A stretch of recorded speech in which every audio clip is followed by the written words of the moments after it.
Hey mamas, welcome to Breastfeeding Relief with Bethany. We share incredible stories, tips, and breastfeeding ideas to help on your journey.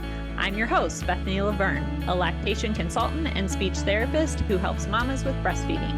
Not all breastfeeding stories are the same, and we dive into those topics. Welcome back, mamas. So excited to have you guys today. So today we're going to talk about the signs and symptoms of you, the mama. I know that sounds strange. Your baby is the one that has the tongue tie, and you're the ones with the signs and symptoms also because your baby has the tongue tie. I know that sounds super strange, but let's jump into it. And I think you're going to understand what I'm talking about. So as a mom who's breastfeeding, you are going to start to see your baby is not emptying your breast because they are munching or chomping on your nipple. Okay. And so since they're not getting that deep latch onto your nipple, you are going to start seeing your nipples bleeding, your nipples cracking. You are in pain. That should be sign number one. Something is going wrong. So because they are munching on your nipples, mama, then that means they are not draining your breast. Other things you're going to see then is that you're going to get clogged ducts and you're going to get mastitis. Now you might get one or the other, but not both. I thankfully have never gotten mastitis. With mastitis runs usually a fever, the chills, you feel awful, and you're engorged, which so much milk. Now I found the engorgement, but due to my baby not emptying my breast. And so with the engorgement, I was pumping because I knew it was starting to back up.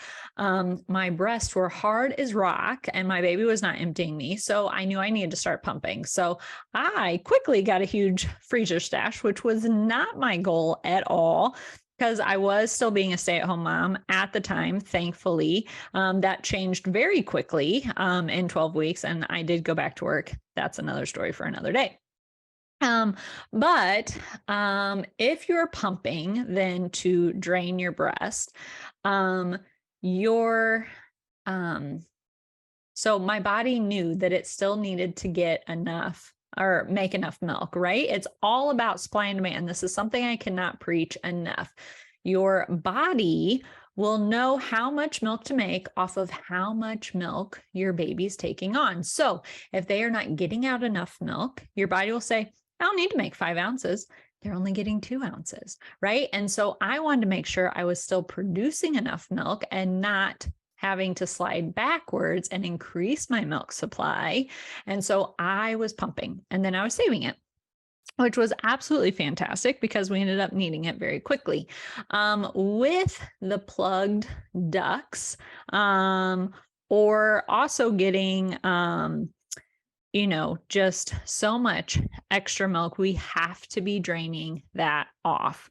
Another big sign you're going to see specifically is your nipple after the baby unlatches is going to look like a tube of lipstick. So if you're watching me on YouTube, you can see my tube of lipstick. It is pointy. Your nipple should never be pointy when it comes off, but it's because of that, because they are, again, munching on your nipple. I've also noticed with that case, your nipples turn white. Your nipples should not be white. Your nipples should not be bleeding. They should not be cracked after you are done breastfeeding. It should not hurt. Breastfeeding is not supposed to hurt. Usually there's something else going on that we need to fix. Please go see us as lactation consultants. We are going to help you out. With specifically a tongue tie, so your baby's not getting a deep latch, one of the biggest things that is helpful is getting a nipple shield. Nipple shields can be amazing. However, one thing people don't tell you is nipple shield should not be forever. You should not have to use a nipple shield for the next year or for however long you are using it. So on my podcast the other day, one of the girls said, I didn't know you were supposed to wean it. Yes. You should not be having a nipple shield forever. However, they are super helpful for the baby to get a deeper latch, to get the nipple further than what yours is into their mouth, into the correct position to help them with a deeper latch. Now, however, after your tongue tie is released, we want to slowly wean it away. I have wonderful suggestions for that. So come work with me if you are wanting to get rid of a nipple shield after a release. These babies usually only like to feed on one side because they are so tight. Specifically, the term is called torticollis. Torticollis is when a baby is so tight on one side. So let's say they're tight on their left side, so they only want to feed on your right side, mama. Or they only like to be fed on your left side and they will not switch sides. They fuss, they cry, they whine. They do not want to be moved to the other side because they're too tight. So mamas, with that, please go get some body work done by a physical therapist, a chiropractor, someone in craniosacral therapy. And that can also be done with, they could also have multiple degrees, just like myself. So I'm a speech therapist and a lactation consultant currently in my community, working with a lovely doctor, Dr. Molly.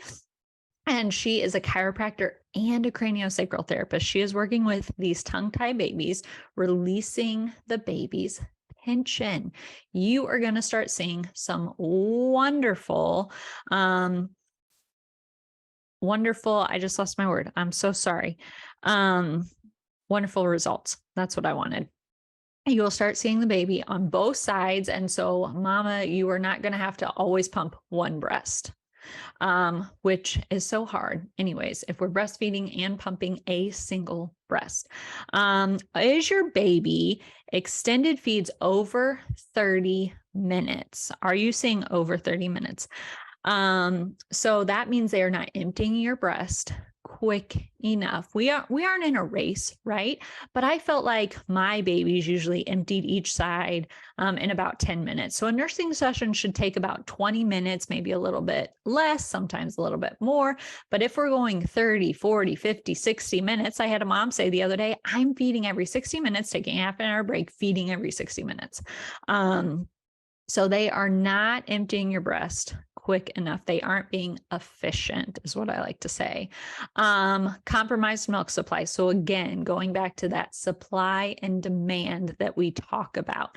So with the supply and demand specifically is if your body thinks it only needs an ounce of milk, then it's not going to keep making 5 ounces of milk. It's going to go to that 1 ounce of milk. And then we are behind making milk. So then you're going to start stressing out and freaking out. So what's our body going to do?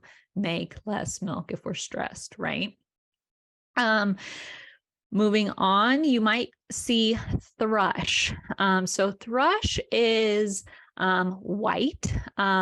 It is a bacteria on your baby's tongue. It also shows up on your nipples. This can be easily treated going to your doctor. I know one of the best things I tell mamas is to do a probiotic that will help you get good bacteria back into your body, back into your gut. It is wonderful to have. And then your doctor and pediatrician can diagnose thrush. It is very commonly seen. Lastly, what we're going to see is you, mama, are going to be sleep deprived. Why? Because your baby is keeping you up all night. Specifically with me, I had a toddler at home with my son, my second son, who had a tongue tie. And so not only was he up constantly, not sleeping through the night, I was up, and then I can't sleep when the baby sleeps because I got a toddler running around the house and my husband was at work and we had family living in a different state. And so you're exhausted, your mental health is not good, and you aren't sleeping. I know personally for our family, one thing that worked great was after my husband got home from work, we would all eat dinner. I would breastfeed our baby, and then I would say, I'm going to bed. There's plenty of pumped milk in the fridge. Please give him a bottle. I'm going to bed. And then I would usually get 4 to 5 hours of sleep.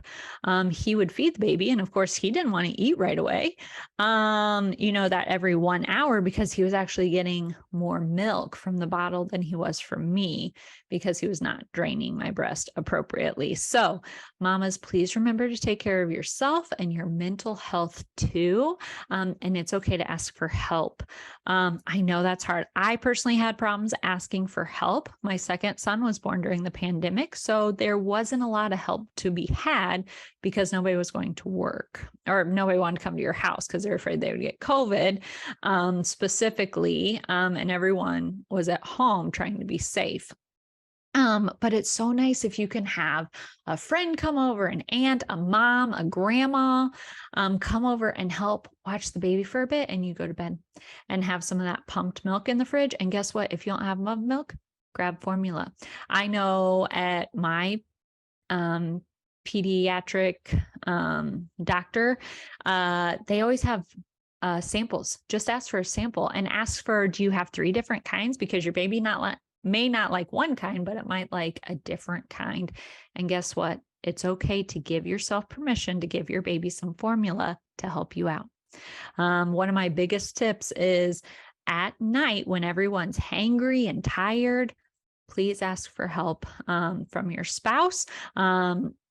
And even if you don't have that, having someone else come in and help you. I know some doulas that will come in during the 4th trimester and help you out. There's also night nurses you can hire, but I know just lovely friends that would come in for free and help you out, because who doesn't love to snuggle a little baby? So thank you, mamas, for joining me today, talking about your signs and symptoms that you will notice. And I think you might be surprised when you're like, oh, these are issues I'm having. So I would love to work with you. I work one-on-one with mamas, and I also have 911 breastfeeding support that you can come work with me as well. We work through the app of Voxer, and you can send me pictures and ask me questions, and I will get back to you in less than 24 hours to help you out with all your questions. So thank you, mamas, for joining, and I'll talk to you soon. Thank you so much for listening in. If you loved this episode, it would mean so much if you would share it with another mama or post on social media and tag me. I want to personally thank you for wanting to help other mamas. You got this. I'm rooting for your breastfeeding journey.